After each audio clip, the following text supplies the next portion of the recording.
உங்ககிட்ட நான் ஒரு விஷயம் கேட்குறேன். சொல்லுங்க. எல்லா நேரமும் நீங்களே தானே என்ன கேட்டுட்டு இருக்கீங்க. ஆமா. இன்னைக்கு நான் ஒரு விஷயம் உங்ககிட்ட கேட்கறேன். கேளுங்க. ஓகேவா? இப்ப பெண்களுக்கு விட்டு கொடுக்கவே கூடாத விஷயம் அப்படின்னா என்ன இருக்கு? பெண்கள் விட்டு கொடுக்கவே கூடாத விஷயமா? ஆமா.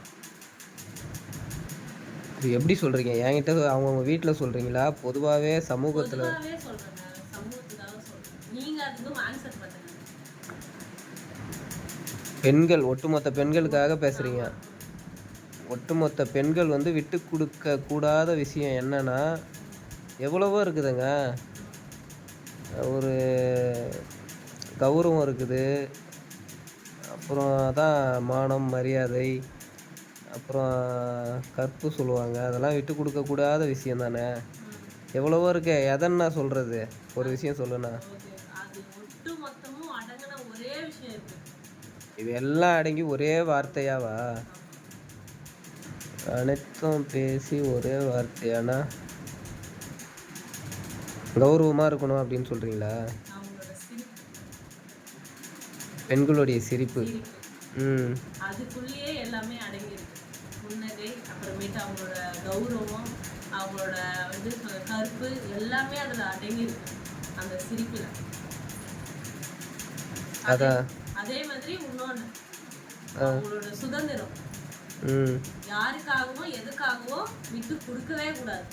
சுதந்திரமாக இருந்தால் தாங்க சிரிப்பாங்க. அதுவும் அதில் அடங்குது. ரெண்டுமே அடங்கிதாங்க இருக்கு. இருந்தாலும் ஒரு பாயிண்டா அது ஒன்று சொல்றேன் நான். நல்ல இதுதாங்க. எப்படிங்க உங்களுக்கு இந்த பிரெயின் வந்தது திடீர்னு? ஆம்லேட்டுக்குள்ளே ஒரு கருவு இருக்குமே அந்த மாதிரி. இந்த அத்தி மரத்துலேயும் பூ பூக்குது பாருங்க. எல்லாம் எங்க அப்பாவோட வளர்ப்பு. அப்படியா? அத்தி மரத்துலேயும் பூ பூக்கணுவாங்களே அந்த மாதிரிங்க. அத்தி பூத்துச்சிங்க நீங்கள் உங்களுக்கு. புரியுதா? உண்மையிலேயே ரொம்ப இதுவாக இருக்குங்க. யாருக்காகவும் எதுக்காகவும் சிரிப்பை மட்டும் விட்டு கொடுக்கக்கூடாது கொடுக்கவே கொடுக்கக்கூடாதுங்க. பெண்களை. ஆமா. எப்படி சிரிக்கிறாங்க அப்படி சிரிக்கிறாங்களா? அவங்க சிரிப்பிலேயே எல்லாமே அடங்கி நீங்கள் சொன்னோன்னே எனக்கு நல்லா அப்படியே யோசனையாக இருக்குது. ம். சிரிப்பை விட்டு கொடுக்கக்கூடாதுன்னா இப்போ ஒரு பெண்ணை வந்து ஒருத்தர் திட்டியோ ஏதோ பண்ணால் அந்த சிரிப்பு நின்றும். அப்போ நம்ம திட்டாமல் எதுவும் பண்ணாமல் இருந்தால் நல்லா சிரிப்பாங்க, ஜாலியாக இருப்பாங்க. அந்த அளவுக்கு அவங்கள பார்த்துக்கணும்.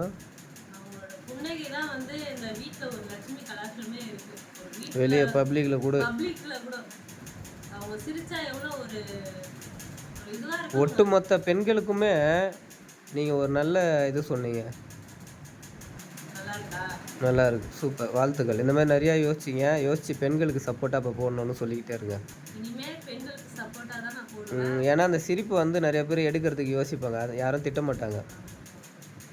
இனிமேல் பெண்களுக்கு சப்போர்ட்டா தான் நான் போடுவேன். எனக்கு லைக் பண்ணுங்க, கமெண்ட் பண்ணுங்க, ஷேர் பண்ணுங்க, பெல் ஐகானை டச் பண்ணுங்க. இப்போ ஆண்களுக்கு வந்து திட்டி தான் போடுவீங்க. இல்ல, ஆண்களுக்கு சப்போர்ட் பண்ணி தான் போடுவேன்.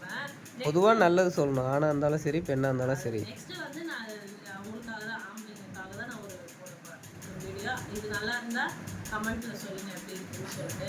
எனக்கு புதுசா சொல்லணும்னு யோசனையா இருந்தது, அதை சொல்லுங்க. நல்லா தான் இருக்குது. உண்மையாக நல்லா தான் இருக்குது. நல்லா இல்லை நானே சொல்லுவேன்ல. Okay, thank you. ஸோ ஸ்வீட்டுங்க.